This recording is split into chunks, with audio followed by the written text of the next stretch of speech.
ఈరోజు టాపిక్ ఏంటి అంటే ఎక్కడైనా ఒక సంఘటన జరిగిందనంటే సేమ్ అదే తరహాలో మళ్ళీ ఎక్కడో ఒక చోట జరుగుతూనే ఉంటుంది. ఇప్పుడు చదువుకున్న పిల్లలు బీటెక్లు ఎంటెక్లు చేసి మంచి మంచి ఉద్యోగాలు చేసేవాళ్ళు కూడా వాళ్ళ మైండ్ సెట్ ఎలా ఉంటుందో అర్థం కాని పరిస్థితి. ఆడపిల్లలు కూడా ఏ నేరం చేయడానికైనా సరే సిద్ధమైపోతున్నారు. మొన్న చూసాం, ఒక అమ్మాయి ప్రేమించిన వాడి కోసం ప్రియుడు భార్యకి HIV ఇంజెక్షన్ ఇచ్చింది. అదే తరహాలో ఈ రోజున వికారాబాద్లో కూడా ఇలాంటి సంఘటనే జరిగింది. ఇన్స్టాలో ఒక అబ్బాయి పరిచయం అయ్యాడు. వాళ్ళిద్దరి మధ్యన ప్రేమ పుట్టింది.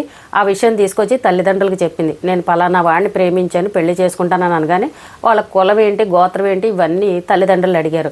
అడిగితే మన కులం కాదని చెప్పగానే, మన కులం కాకపోతే అస్సలు చేసుకోవద్దు, వేరే కులం వాడికి ఇచ్చి నీకు పెళ్లి చేయము, నీకు మన కులంలో వేరే సంబంధం చూస్తాము, పెళ్లి చేస్తాము, నువ్వు ఈ పెళ్లి చేసుకోవద్దు అని చెప్పేసి ఆ అమ్మాయికి కరకండిగా చెప్పేశారు. ఇంకా ఈ గొడవ చాలా రోజులుగా నడుస్తుందంట ఇంట్లో.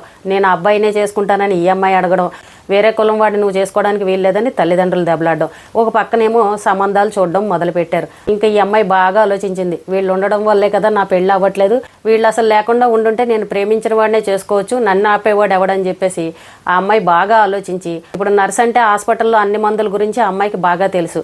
పేషెంట్లకి మత్తు ఇంజక్షన్లు ఇస్తారు కదా సర్జరీలు చేసినప్పుడు, అప్పుడు అలాంటి ఇంజక్షన్లు 4 పట్టుకొచ్చి 4 సిరంజులు 4 మత్తు ఇంజక్షన్లు పట్టుకుని వచ్చి ఊరికొచ్చి విలేజ్లో తల్లిదండ్రులతోటి హ్యాపీగానే గడిపింది. మామూలుగానే ఎప్పుడులాగానే ఉంది, ఎటువంటి గొడవలు పెట్టుకోలేదు.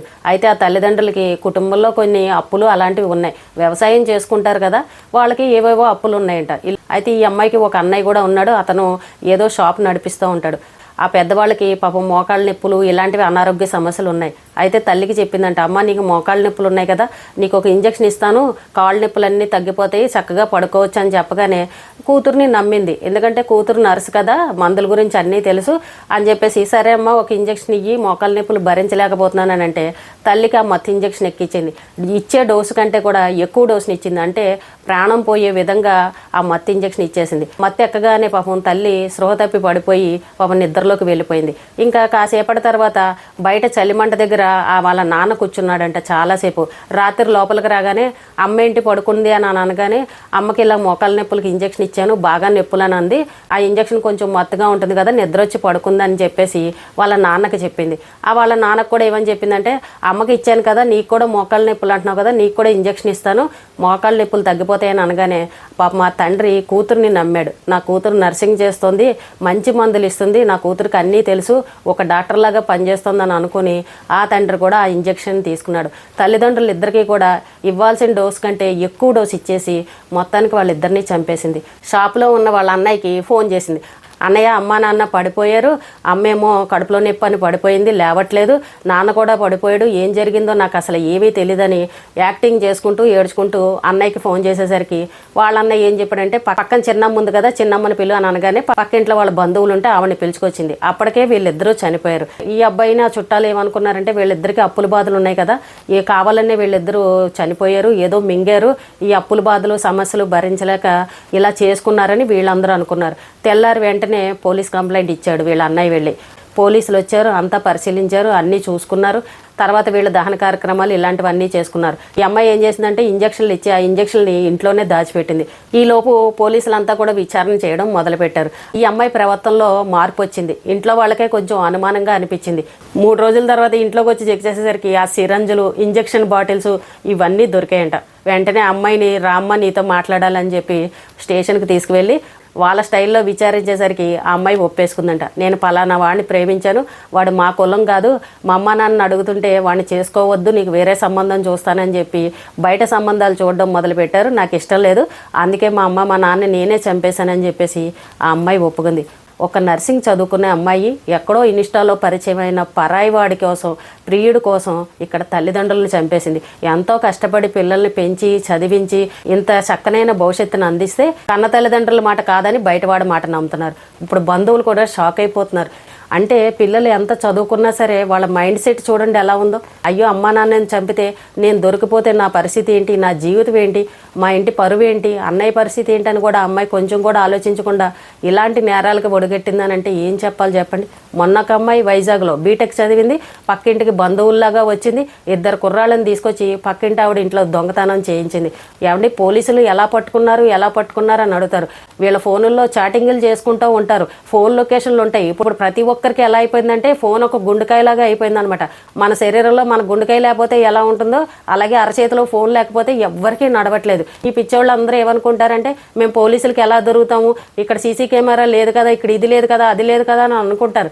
ఫోన్ నెంబర్తోనే పోలీసులు లొకేషన్ చూస్తారు, ఎవరు ఎక్కడున్నారు అనేసి పోలీసులు పట్టుకుంటారు. అలాగే ఈ చాటింగ్లు ఇవన్నీ మనం దొరకవని అనుకుంటాం, కానీ వాళ్ళ టెక్నాలజీని ఉపయోగించి అన్నిటినీ బయటకు తీస్తారు. మేమే తెలుగు వాళ్ళమని వీళ్ళు అనుకుంటారు. వీళ్ళకంటే పెద్ద ముదురులు పోలీసులు. అలా అనుకుంటే ఇప్పటికి ఇంతమంది దొంగతనాలు చేసిన వాళ్ళని ఎలా పట్టుకున్నారు పోలీసులు? నేను దొంగతనం చేశాను, పలానా చోట ఉన్నాను రండి అని దొంగలు ఏమన్నా అడ్రస్లు చెప్తారా చెప్పండి? ఒక 4 రోజులు లేట్ అవ్వచ్చేమో కానీ నేరం చేసిన వాడిని ఖచ్చితంగా పోలీసులు పట్టుకుంటారు. ఇప్పుడు చూడండి, మొన్న ఆటోలో HIV ఇంజెక్షన్ ఎక్కించింది. ఇప్పుడు ఆ కేసును కూడా పోలీసులు కొంచెం లేట్ అయినా సరే ఎలా పట్టుకున్నారు చెప్పండి?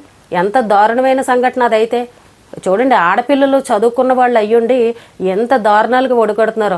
మా లైఫ్ ఏంటి, మా జీవితం ఏంటి అని కూడా ఎవరు ఆలోచించట్లే. పిల్లల మైండ్ సెట్ ఎలా ఉంటుందో తల్లిదండ్రులు గమనించలేకపోతున్నారు.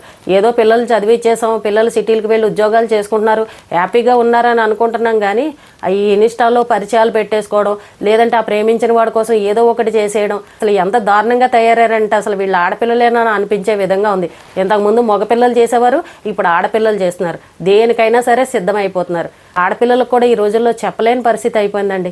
కానీ అందరూ ఇలాగే చేస్తారని అంటే అందరూ ఇలా చేయరు. కానీ ఎక్కడన్నా ఏదైనా సంఘటన చూసినప్పుడు అమ్మో ఆ పిల్లలు అలా చేశారని అంటే మన పిల్లలు ఎలా ఉంటారని తల్లిదండ్రులు ప్రతి ఒక్కరికి భయంగానే ఉంటుంది.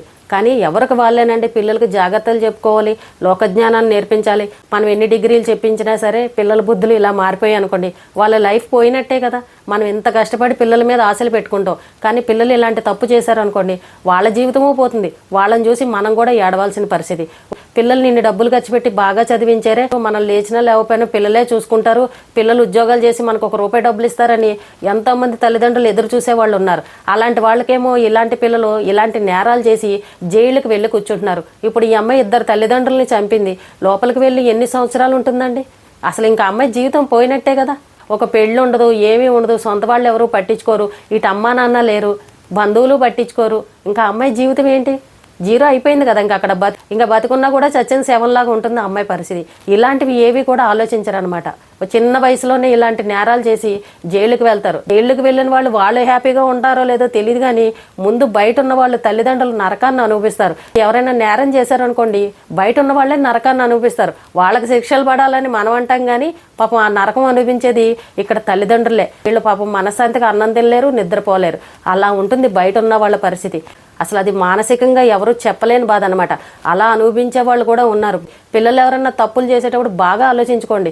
శిక్ష పడేది మీకొక్కరికే అని మీరు అనుకుంటారు, కానీ బయట ఉన్న మీ తోడబుట్టిన వాళ్ళే కావచ్చు, బయట ఉన్న మీ కన్న తల్లిదండ్రులు కూడా శిక్షను అనుభవించే పరిస్థితి. ఇంత చదువులు చదువుతున్నారు, సొసైటీలో ఏం జరుగుతుందో తెల్లారులేస్తే మనం అందరం చూస్తున్నాము. అయినా సరే ఎక్కడన్నా ఏదైనా సంఘటన జరిగిందంటే సేమ్ అలాంటి సంఘటనే జరుగుతుందని అంటే అసలు పిల్లల మైండ్ సెట్ ఏ రకంగా ఉందో అర్థం కాని పరిస్థితి. అమ్మా నాన్న లేకపోతే తర్వాత నా పరిస్థితి ఏంటి? ప్రేమించిన వాడిని నమ్ముకొని వెళ్ళిపోతే నా జీవితం ఏంటి? వాడు సరిగ్గా చూస్తాడా లేదా అన్న ఆలోచన కూడా అమ్మాయికి లేదు. పిల్లలు ఎంత బాగా చదువుకున్నారో అంతే విధంగా ఒక మంచి ప్రవర్తనతోటి, మంచి పేరుతోటి చక్కగా ఒక మంచి ఉద్యోగాన్ని సంపాదించుకుని తల్లిదండ్రులకి కొంచెం ఆసరాగా ఉండాలి. కానీ ఇలాంటి నేరాలు చేసి జైల్లో కూర్చుని తల్లిదండ్రులను ఏడిపించి అది ఒక జీవితమేనా అండి? ఇంకా అక్కడితోటి జీవితం అయిపోయినట్టే కదా. జీవితంలో వాళ్ళు ఏం సాధించినట్టు? ఇలాంటి తప్పులు ఏ పిల్లలు చేయకూడదని మనస్ఫూర్తిగా కోరుకుంటున్నాను. అలాగే పిల్లలందరూ కూడా తెలుసుకోవాలి, మనం ఇలాంటి నేరం చేస్తే ఏదో ఒక సమయంలో ఎక్కడో ఒక చోట దొరికిపోతాము, జీవితం జీరో అయిపోతుందని ప్రతి ఒక్క పిల్లలు ఆలోచించుకోవాలి. ఈ రోజుకి ఇదేనండి. రేపు మళ్ళీ ఒక మంచి విషయంతో మళ్ళీ కలుద్దాం.